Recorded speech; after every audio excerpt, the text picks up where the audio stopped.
Hizi ni dalili 8 za kujua mumeo au mpenzi wako amechoka na kelele zako na anakaribia kukuacha. Kama mume wako amechoka na kelele zako, kuna dalili unaweza kuziona. Namba 1, hapendi mazungumzo ya kurekebisha mambo yenu kama zamani. Zamani alikuwa akijibu kila kitu unachosema na kujitetea, lakini sasa haonyeshi hata nia ya kujadili mambo na wewe. Basi hii ni dalili kuwa amekuchoka. Anaweza kukaa kimya na kukubali kila kitu unachosema bila kujali au hata kuonyesha dalili za kujali. Namba 2, hana hamasa ya kukaa na wewe nyumbani. Mwanaume akichoka kelele zako, ataepuka muda wa kuwa karibu na wewe. Anaweza kubadilika ghafla na kuwa mtu wa kutoka mara kwa mara, au kufanya kazi mpaka usiku sana na kuchelewa kurudi nyumbani. Namba 3, anakujibu kwa dharau au kutokukujibu kabisa.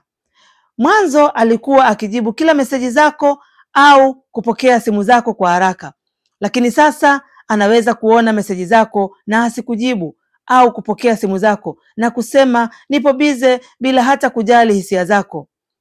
Namba 4, anaanza kukasirika kwa vitu vidogo vidogo. Anapokuwa amechoka na kelele zako, hata mambo madogo ambayo zamani alikuwa anayaona ya kawaida, sasa yataanza kumkera. Anaweza kukasirika ghafla au kukuambia maneno makali kwa kitu kidogo tu. Namba 5, anapunguza mawasiliano ya kimapenzi na wewe. Dalili kubwa ni pale ambapo mwanaume anaacha kukuonyesha mapenzi yake kama zamani. Anakwepa kukukumbatia au hata kukubusu. Hakumbuki kukuambia maneno mazuri na matamu kama neno nakupenda au nimekumisi. Au hata anasahau na kupunguza kufanya tendo la ndoa na wewe kwa sababu hakutamani tena na hakupendi kama zamani. Namba 6, anaanza kukaa sana akiongea na simu au kuangalia TV kwa muda mrefu badala ya kutumia muda na wewe. Hii ni ishara kuwa anaepuka mawasiliano na wewe kwa makusudi. Namba 7, haonyeshi tena wasiwasi kuhusu wewe na pia hana wivu na wewe. Hajali tena unafanya nini au uko wapi. Hii ni ishara kuwa moyo wake umekuchoka.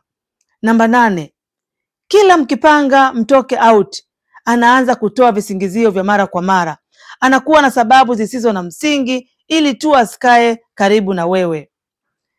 Naitwa Madam Kungwi wa Kiulaya au Kungwi Mama Mjengo. Msisahau kunifollow, kusubscribe, kulike, kushare